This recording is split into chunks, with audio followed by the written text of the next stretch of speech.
যার আমল ভালো কবর তার সাথে ভালো আচরণ করবে, যার আমল খারাপ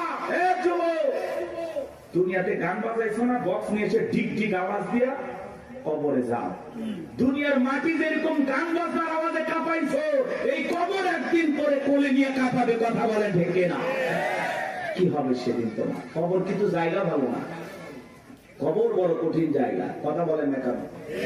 6 দিন পরে নখ খসে যাবে, 9 দিন পরে চুল। কবর গায়ের সামান নিতে কইর না কেউ ভুল। কবর জায়গা ভালো নয়, কবর জায়গা ভালো নয়, কবর জায়গা ভালো নয়।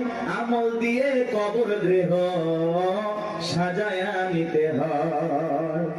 17 দিনে পেট ফেটে শেষ পোকার খাদ্য হবে। 7 দিন পরে গোস্তা দেবে না, কঙ্কাল পরে রবে। চিন্তা করেন, ইস এই সুন্দর দেহ, কত রং বেরঙের সাবান শ্যাম্পু, কত কিছু ব্যবহার করলাম, কত মেডিসিন, কত তেল। কবরে গেলে দেহের গোস্তগুলো খসে পড়বে, পেটটা ফুলে ফেটে যাবে, পোকাগুলো খিলফিল করে নাক মুখতে ঢুকে যাবে, চুলের সৌন্দর্য শেষ হবে, মাটি হয়ে যাবে সবকিছু। কি নির্মম পরিস্থিতি আমার সামনে, কি কষ্টের দিন আমার সামনে। আর আমি সেই দিনগুলোর ব্যাপারে দেখিয়া দুনিয়া পাইছি, পাগল হয়ে গেছি। কথা বলেন না কেন ভাই? কত মানুষের কবর ভেঙে যায়, লাশটার দুর্গন্ধ, নাকে কাপড় দেওয়া লাগে। চিন্তা করেন আপনার আমার কি হবে, কি হবে? 17 দিনে পেট ফেটে শেষ পোকার খাদ্য হবে। 7 দিন পরে গোস্তা দেবে না, কঙ্কাল পরে রবে। 90 দিন হাড়গুলি সব, 90 দিন হাড়গুলি সব আলাদা হয়ে রয়। কবর জায়গা ভালো নয়, কবর জায়গা ভালো নয়, কবর জায়গা ভালো নয়। আমল দিয়ে কবর গৃহ সাজায়া নিতে হয়। ওই কবরের ভিতরে 3টা প্রশ্ন করা হবে বাজান। 1 নাম্বার প্রশ্ন করা হবে, মার রব্বুকা, তোমার রবকে। জীবনের পরতে পরতে সব জায়গায় রব, রুহের জগৎ থেকে শুরু করে জীবনের সব জায়গায় রব রব রব। আমরা যেন রবকে ভুলে না যাই। ওই কবরের ভিতরে 1 নাম্বার প্রশ্ন করা হবে, মার রব্বুকা, তোমার রবকে। যারা দুনিয়াতে রবের সাথে সম্পর্ক ভালো ছিল, যারা রবের গোলামি করেছে, রবের বিধান মোতাবেক চলেছে, যাদের রবের সাথে সম্পর্কটা গভীর ছিল, তাদেরকে যখন প্রশ্ন করা হবে মার রব্বুকা, আল্লাহর সে নেককার মুমিন মুত্তাকি বান্দা জবাব দিয়ে বলবে, রব্বি আল্লাহ, রব্বি আল্লাহ, আমার রব আমার আল্লাহ।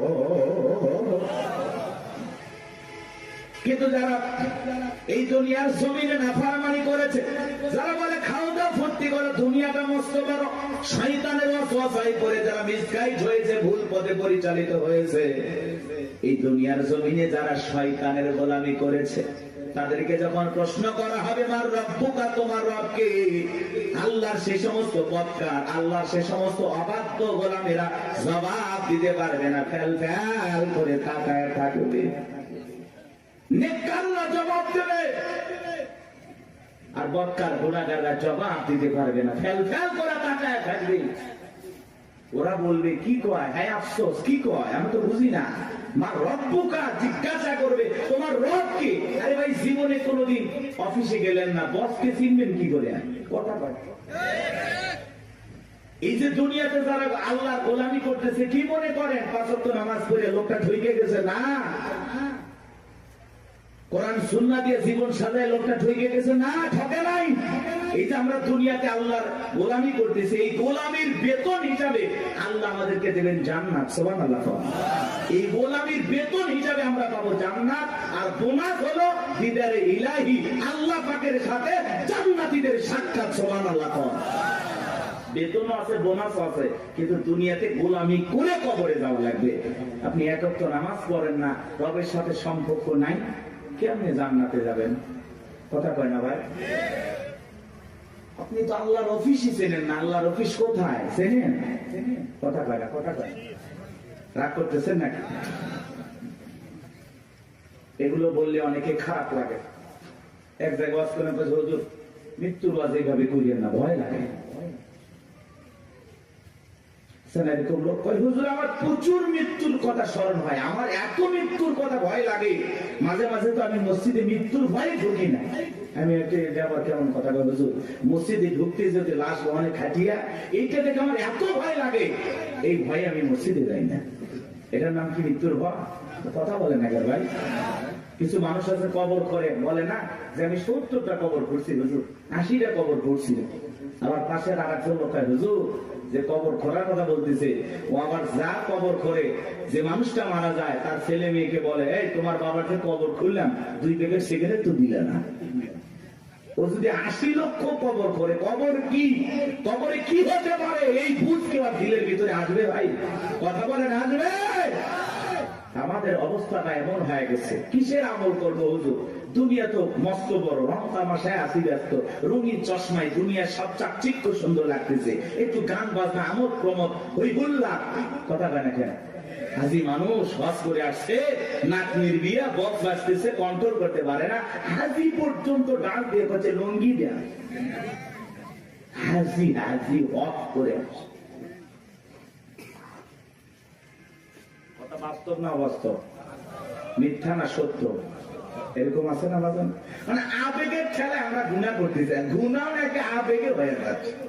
আল্লাহ এরকম আবেগ থেকে আমাদের হেদায়েত দান করেন। এটা জোরে বলেন আমিন। কষ্ট পাচ্ছেন আপনারা? তাহলে কবরে 1 নাম্বার প্রশ্ন, মার রব্বুকা, তোমার রবকে উত্তর দিতে পারবে তারা, আল্লাহর মুমিন মুত্তাকি নেককার বান্দা যারা, উত্তর দিতে পারবে না কারা? আল্লাহর গুনাহগার বদকার অবাধ্য গোলাম যারা। কথা বলে ঠিক কিনা?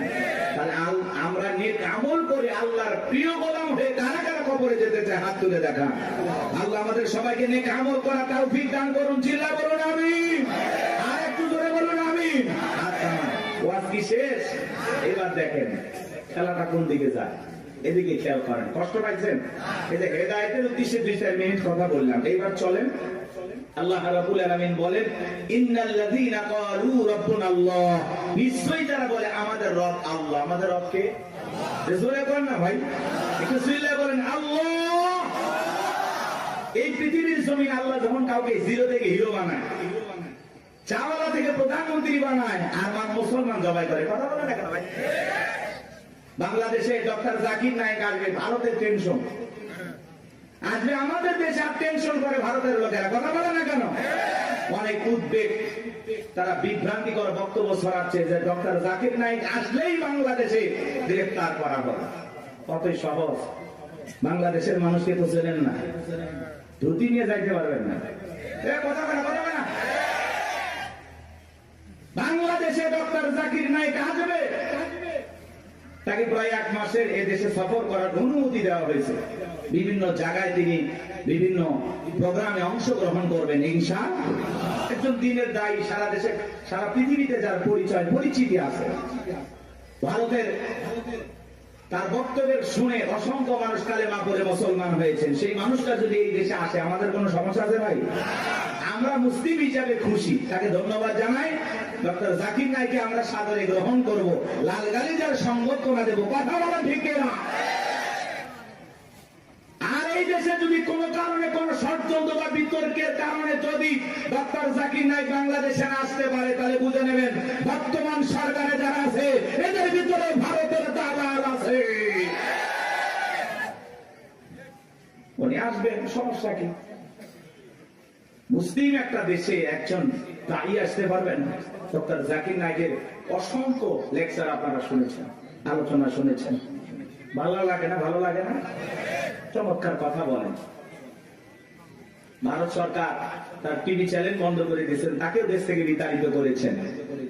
এখন তিনি বিভিন্ন দেশ সফর করেন, বিভিন্ন দেশে থাকেন। আলহামদুলিল্লাহ, আমাদের দেশও আসবেন তারই ধারাবাহিকতায়। আলহামদুলিল্লাহ, আমরা গ্রহণ করবো। উনি আসবেন, ঘুরিয়ে ফিরে চলে যাবেন, সমস্যাটা কোথায়? এটা ভারতের মাথা ব্যথা দরকার আছে?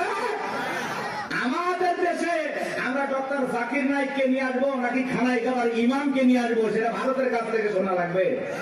ভারতের কথা আমরা চলি, এজন্য আমরা বলেছি আমরা বারবার রক্ত দিয়ে দেশকে স্বাধীন করেছি।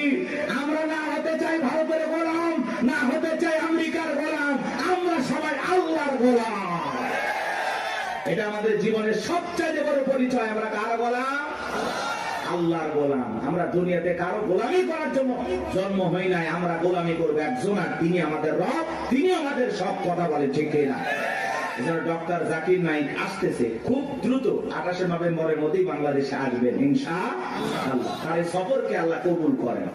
একটু জোরে বলেন না আমিন। এটা নিয়ে ভারতের মাথা ব্যথা, অনেক টেনশন, মিডিয়াতে অনেক আলোচনা, তুমুল আলোচনা, সমালোচনা চলতেছে, বিতর্ক চলতেছে। সব বিতর্কের অবসান ঘটবে উনি যখন বাংলাদেশ বিমানবন্দরে পৌঁছাবে। আশা করি উনি আসবে ইনশাআল্লাহ। আমার ভাইরা দিল দিয়ে কথাগুলো বোঝার চেষ্টা করবেন। ইন্নাল্লাযীনা ক্বালু রাব্বুনাল্লাহ, নিশ্চয়ই যারা বলে আমাদের রব আল্লাহ। গভীর মনোযোগ দিয়ে কথাগুলো শুনবেন বাজান। এই পৃথিবীর জমিনে আল্লাহ কাউকে জিরো থেকে হিরো বানায়, সাওয়ালা থেকে প্রধানমন্ত্রী বানায়। নিঃস্ব পৃথিবীতে কেউ বেঁচে নাই। চিল্লায় বলে দুনিয়াতে আমার কেউ নাই। সেই মানুষটাকে আল্লাহ নিঃস্ব থেকে ক্ষমতার চেয়ারে বসায়, সেই মানুষটাও ক্ষমতার চেয়ারে বসে জুলুম করে, অত্যাচার করে। কথা বলেন ঠিক কি না? এই পৃথিবীর জমিনে এরকম একজন জালেম ছিল ভবঘুরে, যে নিজেকে আনা রব্বুকুমুল আলা বলে দাবি করেছিল, নিজেকে প্রভু বলে দাবি করেছিল, খোদা বলে দাবি করেছিল, রব বলে দাবি করেছিল। এ ছিল একটা ভবঘুরে যুবক। ভবঘুরে যুবক মানে বোঝেন না? যারা ইয়াবা, ফেনসিডিল, গাঁজা, মদ খায়, গাছক ধাক্কা মারে। ভাইজান সাইদ খান আছে না? না, বাড়িতে যায় বলে বউ দরজা খোল। কথাকে বোঝেন নাই? বউ যখন দরজা খুলে দিয়েছে, ভাই মা এত দেরি করলি কেন? বউ তখন দিকে বলে কি ব্যাপার, আমার মা কইলি কেন? আজকে একটু বেশি মাল খাচ্ছি। তুই মা না বউ বুঝতে পারতেছি না। এরকম মাতাল আছে না নাই? কিছু কিছু ছেলে পেলে আছে সন্ধ্যা হলে ঘরে দরজা বন্ধ করে জিকির করে, ইজ্ঞাবা ইজ্ঞাবা ইজ্ঞাবা। মা বাবা চিন্তা করে, বাবা এটা কিসের ট্যাবলেট? জড়সতি বলা কথা কই, কিচ্ছু বোঝার দরকার নাই, টাকা দে নইলে তোর মাথা ফাটাবো। এরকম ইয়াবা খোর আছে না নাই? যারা ইয়াবা খায়, ফেন্সিলিন খায়, গাঁজা মদ খায়, যুবক রে, সমাজের মানুষ তাদেরকে নেশাখোর বলে, টোকায় বলে। যারা নেশা করে তাদেরকে মানুষ ভালো চোখে দেখে না। সে ভালো সন্তান হতে পারে না, ভালো স্বামী হতে পারে না, ভালো বাবা হতে পারে না। নিঃস্ব করে সে সবাইকে। কথা বলে নেশা করে না, তার পরিবারকে নিঃস্ব করে। এই জন্য হাতে পায়ে অনুরোধ করে বলে যায়, যুবক নেশা দ্রব্য পান করা যাবে না, মাদক সেবন করা যাবে না। যে মুখে মা, সেই মুখে মাদক তোলা যাবে না। মাদককে না বলুন। কথা বলে না? কথা বলে। মাদক সেবন করা যাবে, নেশাদ্রব্য পান করা যাবে। যারা মদ পান করবে এদের জন্য জান্নাত হালাল না হারাম? ওদের জন্য জান্নাত হারাম হয়ে যায়। জান্নাত যদি হারাম হয়ে যাবেন কোথায়? এই জন্য আমরা দুনিয়াতে নিজেরাই মদ আল্লাহ তাআলা হারাম করে দিয়েছেন। আমি আমার উপরে এটা হারাম মানবো যে না, আল্লাহ হারাম করে দিয়েছেন, এই মদকে আমি স্পর্শ করব না।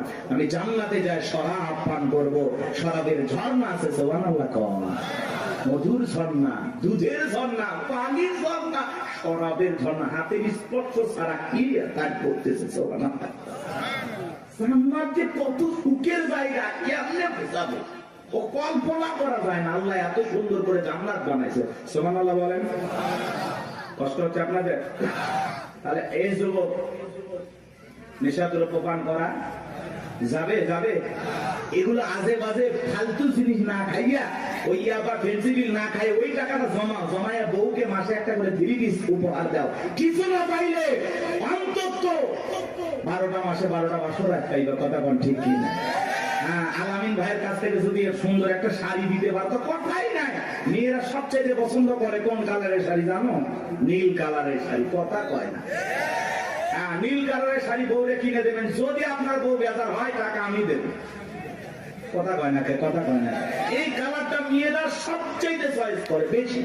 যদি পারেন আলামিন ভাইয়ের সাথে যোগাযোগ করে একটা শাড়ি খালি দিয়ে দেখেন, ওই দিন বইয়ের ব্যবহার দেখে সারা জীবন আপনার মনে থাকবে। কথা বলে ঠিক না? এই জন্য আজে বাজে জিনিস না খাইয়া ওই টাকা জমায়া বউ বাচ্চার কাপড় কিনে দেবো, ওদের মুখে হাসি ফোটাবো ইনশাআল্লাহ। কোন কোন যুবক আছো মাদক দ্রব্য স্পর্শ করবা না, মাদক নিজের উপরে হারাম করবে, হাত করো, জীবনে কোনোদিন স্পর্শ করবো না ইনশাআল্লাহ। আজকের এই জান্নাতের বাগান থেকে ওয়াদা দিলাম যে আল্লাহ আমরা জীবনে কোনোদিন নেশাদ্রব্য স্পর্শ করবো না। দয়া করে তোমার জান্নাতের শরাবের নহরটা একটু আমার জন্য বরাদ্দ রাখো। একটু ধরে কর না আমি। নামান আমার ভাইয়েরা, এই ফিরাউন ছিল একটা ভবঘুরে যুবক, এর নাম ছিল কাবুস, বলকে বলা হতো। কিত্তিদের তরফ থেকে নাম ছিল রামসিস। মিশরের বাদশাহর পুরোবাদী নাম হলো ফিরাউন। সংক্ষিপ্ত ঘটনা 2-1 মিনিটে বলে সামনের দিকে যাবো বাজানগো আমার। এসে গেল সর্বপ্রথম মিশরে যাওয়ার পরে বাজান সর্বপ্রথম হলো তরমুজের ক্ষেতের লেবার। কিছুদিন লিবারি করলেন, ওই দেশে সরকারি গোরস্থানের দারোয়ান লাগবে। ঢোলপিটায় খবর দেওয়া হলো, হাজার হাজার মানুষ লাইনের ভর্তি হয়ে গেছে গোরস্থানের দারোয়ান হওয়ার জন্য। 1-2 জন ইন্টারভিউ দিতে দিতে যখন ফেরাউনের পালা, ডেকে বলে বাদশাহ, খুব বড় আসামে বিদেশ থেকে আপনার কাছে এসেছি, যদি চাকরিটা দেন উপকৃত হব। এমন ভাবে কথাগুলো উপস্থাপন করলেন, বাদশার মায়া লাগে গেল। বলে আপনার সাথে ভালো মানুষ মিশর আর কেউ নাই, বুক করা আসামে বিদেশ থেকে আসছি, পরিবার পরিজন আছে, দয়া করে যদি চাকরিটা দেন সারা জীবন আপনার প্রতি কৃতজ্ঞ থাকবো। এমন ভাবে কথাগুলো বললেন, কথা আছে দুষ্ট লোকের মিষ্টি কথা। বাদশার ভালো লেগে গেল, বাদশা ডেকেও লেগে ইন্টারভিউ বন্ধ করো। এই কাবুস নামের ছেলেটাকে মিশরের সরকারি গোরস্থানের দারোয়ানের চাকরিটা দেওয়া হলো।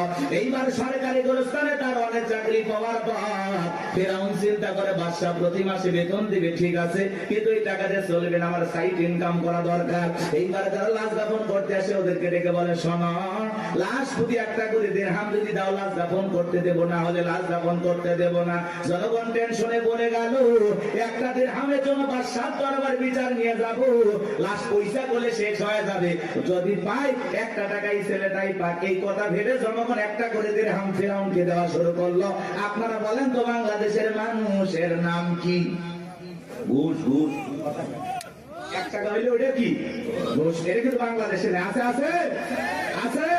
শোনো এই দেশটার গল্প করি, দেশটা মনে হয় স্বপ্নপুরী, শুধু কর ঘুষ কর মদ কর জুয়া কর, হেতায় আছে ভুরি ভুরি, হেতায় আছে ভুরি ভুরি। এ দেশে অসৎ কামাই কেউ করে না, তবে ঘুষের টাকা পেলে কেউ তো ছাড়ে না। টেবিলের নিচ দিয়ে হাত বাড়িয়ে কালো টাকাটা নেই সারিয়ে, টেবিলের নিচ দিয়ে হাত বাড়িয়ে কালো টাকাটা নেই সারিয়ে, করছে ওরা বড় দেশের চুরি, করছে ওরা বড় দেশের চুরি। শোনো এ দেশটার গল্প করি, আছে না নাই? আমার ভাইয়েরা 1টা করে দিরহাম জনগণ দেওয়া শুরু করলো। আল্লাহ রাব্বুল আলামিন ওই জামানে একটা মহামারী দিল। 2020 সালে আল্লাহ তাআলা আমাদেরকে একটা মহামারী দিয়েছিলেন, ধরো না ছুঁয়ো না, নাম হলো করোনা। করোনা রোগে আক্রান্ত হয়ে বাবা মারা গেছে, ছেলে বাবার লাশটাও দেখতে যায় নাই, বাবার কবরে মাটিও দেয় নাই। বাবার সম্পত্তি ভালো লাগে, মৃত বাবার লাশকে বোঝা মনে হয়। কথা বলে। মায়ের করোনা হয়েছে, জঙ্গলে ফেলা আসছে। বন্ধুর করোনা হয়েছে, বন্ধু দেখতে যায় নাই। ভাইয়ের করোনা হয়েছে, ভাই দেখতে যায় নাই। স্বামীর করোনা হয়েছে, স্ত্রীর কাছে যায় নাই। খাবারের প্লেটটা সাজায় লম্বা একটা বাঁশের লাঠি দিয়ে আস্তে করে স্বামীর ঘরে খাবার ঢোকায় দিয়েছে। কথা বলেন। স্বামী যখন সুস্থ হয়েছে, বিবি কাছে ডাকে বলে, জোসনার বাপ, আমি তোমার কত ভালোবাসি তুমি জানো না। শাড়িটা দিয়ে সুন্দর করে মুখটা মোছায় দিতেছে, আর ডেকে বলে, জোসনার বাপ, তাহাজ্জুদ পড়ে পড়ে তোমার জন্য দোয়া করেছি, আল্লাহ আমার জোসনার বাপের হায়াত বাড়ায় দাও। স্বামী মনে মনে হাসে আর বলে, বিবি রে, তুই যে আমার কত ভালোবাসিস, আমার বোঝা হয়ে গেছে। আমি যখন অসুস্থ ছিলাম, জানালা দরজার দিকে তাকায় একটা মেয়ে বুঝি, দরজা জানালা করে গল্প করবি, 2টা কথা বলবি, একবারও দেখা করলি না। মোবাইলে তোর ছবি দেখে দেখে মনের দুঃখের কথা ভুলে যাইতাম। তুই যে আমার কত ভালোবাসিস প্রমাণ আমি পাইছি। আমি যখন অসুস্থ ছিলাম, আমারে তুই বাঁশ দিয়া খাওয়াইছিস। কথা বলে না। এজন্য করোনা মহামারী বুঝে দিয়েছে, দুনিয়াতে কেউ কারো আপন না। কথা বলেন সত্য না মিথ্যা? ওই সময় একটা আতঙ্ক ভয়, কেউ কারো কাছে যায় নাই। বাজানো বাবার এই দুনিয়াতে একটা করোনা মহামারীতে মানুষ মারা গেল, মানুষ আর একটা মানুষের কাছে গেল না, বাবার কাছে সন্তান গেল না। তাহলে ভেবে দেখেন বাজান, দুনিয়াতে কেউ কারো আপন না, সব মিথ্যা মায়া, মিথ্যা মায়া। কথা কয় না? আপনি কি মনে করেন আপনি মারা গেলে আপনার পরিবারের লোকজন আপনাকে ছাড়া অচল হয়ে যাবে, তারা ভেঙে পড়বে? কিচ্ছু হবে না তাদের। আপনি মরে গেলেও আপন গতিতে আপনার পরিবারের লোকজন তাদের জীবন সাজাবে। আপনার জন্য কেউ অপেক্ষা করবে না, আপনার জন্য পৃথিবীর কোনো কিছু থেমে থাকবে না। না দোকান, না ব্যবসা প্রতিষ্ঠান, না আপনার স্ত্রী, না আপনার সন্তান, না আপনার ব্যবসা বাণিজ্য খাবার, কোনো কিছুই থেমে থাকবে না। আপনি মরে গেলেও সব আপন গতিতেই চলবে। কথা বলে ঠিক না? বরং আমরাই বেশি বেশি ভাবতেছি যে আমি মরে গেলে আমার পরিবারে কি হবে না হবে। ওদের কথা ভাবতে গিয়ে আমরা আখিরাত ভুলে গেছি। এজন্য আসুন আখিরাতকে টার্গেট করি। কথা বলে না, আখিরাতকে টার্গেট করি। এর মধ্যে দুনিয়া যতটুকু হয় হইলেও আলহামদুলিল্লাহ, না হইলে আলহামদুলিল্লাহ। কথা বলে ঠিক না? কিন্তু বেশি দুনিয়াকে টার্গেট করলে আখিরাত আমাদের কাছ থেকে দূরে সরে যাবে। এজন্য আমরা দুনিয়া টার্গেট করবো না, আখিরাত। আমাদের কার প্রয়োজন বেশি? আল্লাহকে প্রয়োজন দরকার না? তাহলে আখিরাতকে টার্গেট করতে হবে। এই পৃথিবীতে আল্লাহ হলো আমাদের সবচেয়ে আপন। স্ত্রী বলেন, সন্তান বলেন, সবাই স্বার্থ স্বার্থ স্বার্থ ছাড়া কেউ আপনাকে চেনে না। পুরুষ হলো টাকা কামানোর মেশিন। পুরুষের টাকা আছে, পুরুষের পাশে সবাই আছে। পুরুষের টাকা নেই, পকেট ফাঁকা, রাস্তার ভিক্ষুকও আপনার সাথে দেখা করবে না। কথা বলে ঠিক না? টাকা আছে, পুরুষের সম্মান আছে। টাকা আছে, পুরুষকে সবাই চেনে। সবাইকে বোঝেন নাই? ওই যে গান শুনছেন না, গান শুনছেন, ওই দিকে যাবো না, রাগ করছেন। আপনারা তো রাগ করতেছেন। কি করবো না দোয়া করবো বলেন? আচ্ছা বলেন তো, পুরুষ হলো প্রয়োজন মিটানোর মেশিন। টাকার প্রয়োজন, সম্পদের প্রয়োজন, কথা কয় না কেন? এই প্রয়োজন মিটানোর জন্য আল্লাহ আমাদের দুনিয়ায় পাঠাইছে। কথা কি বুঝতে পারতেছেন বাজান? মন খারাপ করবেন না। যে কথা বলতে চাচ্ছিলাম বাজান, দিল দিয়ে কথাগুলো বোঝার চেষ্টা করবেন, গভীর মনোযোগ দেবেন, সামনে গেলে মজা পাবেন। হে যুবক, তোমরা নিরাশ হয় না। তোমরা যুবক, আমি যুবক, তোমাদের মনের দুঃখটা কি বুঝি। একটু অপেক্ষা করে, তোমাদের জন্য স্পেশাল কিছু আলোচনা মাথার মেমোরিতে সেভ করা আছে, সময় মতো ডাউনলোড দিয়ে শোনায় দেব। মা বোন যারা বসে আছেন, মা একেবারে নিরাশ হবেন না। মা মহিলা প্যান্ডেল মা বোনদের জায়গা হচ্ছে না, আমি শুনেছি। আর পাগলিদের জায়গা একটু বেশি লাগে। ওদের ঘরেও যেরকম দখল করতে চাই, বাহিরে গেলে দখল করতেছে। কথা কন না কেন? এই যে মা বোনদের জন্য কিছু ওয়াজ করা দরকার আছে না নাই? কিছু বাঁকা পথে মা বোন চলে, বাঁকা পথে চলা মা বোনদেরকে ওয়াজের মাধ্যমে আজকে একটু সোজা করা হবে। একটু সময় দেন, জানতে যায়। আমার ভাইয়েরা চলেন, সামনের দিকে যায় বাজান। ওই ডায়রিয়া কলেরা মহামারীতে হাজার হাজার মানুষ মারা গেল। আর ফিরাউনের পকেটে টাকা ঢুকলো, টাকা পাইতে পাইতে এত টাকার মালিক হয়ে গেল বাজান। টাকা রাখার কারোর কোন জায়গায় নাই। এবার বাদশার দরবার একদিন চলে আসছে, বাদশাহ আমার কাছে কিছু টাকা পয়সা আছে, এলাকায় যারা গরিব মানুষ খাজনা দিতে পারে না, দুঃখী মানুষ খাইতে পারে না, আমি তাদের একটু জনসেবামূলক কাজ করতে চাই। বাদশাটাকে বলে, বাবাই তো ভালো উদ্যোগ, তোমার মতো ছেলে ঘরে ঘরে জন্ম নেওয়া দরকার। এইবার জনগণের সেই সমস্ত টাকাগুলো নিয়ে আসা গরিব মানুষের মাঝে বিতরণ করলেন, খাজনা পরিশোধ করে দিলেন। বলেন তো টাঙ্গাইলের মুসলমান, বুঝে থাকলে বলেন তো টাকাগুলো ছিল কার? মাইক ধরে বলতেছে 5 লাখ দেব, ওই টাকা পাবে কোথা থেকে? আসমানের ফেরেশতারা প্যাকেট পাঠাবে নাকি? ভালো করে বুঝবেন কোন টাকা কোন জায়গায় যায়। আমাদের গাইবান্ধার আঞ্চলিক ভাষা একটা কথা বলে, মাছের তেল দিয়ে মাছ ভাজা। কথা কি বুঝতে পারতেছেন? জনগণের টাকা জনগণের মাঝে বিতরণ করে ফাও ফাও বাহাবা পাইলু। জনগণ থেকে বলে, আরে রাজ্যের বাদশা যদি এই ব্যক্তি না হয়া গোরস্থানের ছেলেটা হইতো, না জানি আমাদের কপাল খুলে যেত। নির্বাচনের আগে একটু জনসেবামূলক কাজ করা দরকার আছে না নাই? আমাদের এক নেতা কাঁচা রাস্তা, মানে মাটি রাস্তা বোঝেন তো বাজান, ইট পাঠতেছে, 2 গাড়ি ইট পাঠতেছে। মানুষজন বলে, বাবা ইট পাঠতেছে, তুমি তো এখনো নেতা হয় নাই, কারণটা কি? ছেলেটা বলতেছে, আপাতত ইট ফেলে দিলাম, আর ভবিষ্যতে আমার মার্কায় যদি সিলভার এলাকার নেতা বানা দিতে পারে, আমার 1 নাম্বার টার্গেট এই কাঁচা রাস্তা পাকা করা। এই রাস্তাতে আপনাদের ছেলে স্কুলে যাইতে পারে না, আপনারা হাটে বাজারে যাইতে পারেন না, মাঝে মাঝে আপনাদের কথা মনে হলে রাতে ঘুম আসে না। কি অভিনয়! নেতা হতে গেলে অভিনয় জানার দরকার আছে তো না? কথা কয় না। যারাই নেতা এরাই কিন্তু পুরোটা কি অভিনেতা। অভিনয় না জানলে নেতা হওয়া যায় না বাজান। ভালো করে বোঝার চেষ্টা করবেন। জনগণ বিশ্বাস করে যদি নেতার মার্কায় সিলভারে নেতাকে নির্বাচিত করে, নেতা তো এলাকায় থাকে না, ঢাকা শহরে বান্ধবী নিয়ে ঘুমায়। কথা বলেন ঠিক কিনা? মার্কা থাকে যে কয়দিন, নেতার আনা গোনা সে কয়দিন। আমরাও জনগণ কম খারাপ না। 1.5 টাকার বিড়ি আর 3 টাকার চা খায় কি স্লোগান? বল্টু ভাইয়ের চরিত্র ফুলের মতো পবিত্র। নামাজ পড়া কক্ষ গাঁজা খাই 5 ওয়াক্ত, কমজুরিতে বাঁকা ভক্ত, শয়তানের 1 নাম্বার ভক্ত, হুজুরের জন্য খুবই শক্ত, চুষা খাই গরিবের রক্ত। পোস্টার লেখা যে গরিবের বন্ধু, ভোট দিয়ে দেখেন গরিবের কয় নাম্বার শত্রু। কথা বলেন? রাস্তার একটা একটা ভিক্ষুক মহিলার দিকে 500 টাকা দিয়ে বলে, আপনার চেহারার মাঝে আমি আমার মাকে খুঁজে পাই। আম গাছে নেতার ছবি ঝুলানো থাকে, নির্বাচিত হওয়ার পরে এলাকায় থাকে না। আম গাছে বিদ্যুতের ঘুড়িতে নেতার বিশাল বিশাল ছবি, আর লেখা আছে আমি অমুক নেতা, চেরাগালি বদনা, পবিত্র ঈদ উল আজহার শুভেচ্ছা, পবিত্র ঈদ উল ফিতরের শুভেচ্ছা। খালি ব্যানার দিয়ে শুভেচ্ছা জানায়, জীবনে কোনোদিন আর কাছে আসে না। এই নেতা ওই ব্যানার লক্ষ লক্ষ টাকা দিয়ে না বানাইয়া, ওই ব্যানারের টাকা দিয়ে যদি গরিব দুঃখী মানুষের মাঝে বিতরণ করো, তোমার ব্যানার লাগবে না গো, ব্যানার লাগবে না। জনগণ তোমার মার্কায় জায়গা মতো সিল মেরে দেবে, কথা কোন ঠিক কি না? কিন্তু ওই যে মার্কাটাকে যে কয়দিন নেতার আনা গোনা সে কয়দিন অলিতে গলিতে নেতাকে পাওয়া যায়, মানুষ মলে জানা যায় হাজির, জুমার নামাজের সামনে হাজির, আসরের নামাজ পরে 2 বার, কথা কয় না। এক নেতা মানুষকে সালাম দিতে দিতে হোশ হারায় ফেলছে, রাস্তার খেজুর গাছ পায় এক লাইনে সালাম দিয়ে যাচ্ছে।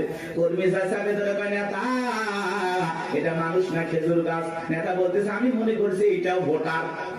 কথাকে বুঝতে পারতেছেন বাজান? এই জন্য আপনাকে আমাদের পরিবর্তন হওয়া লাগবে বাজান।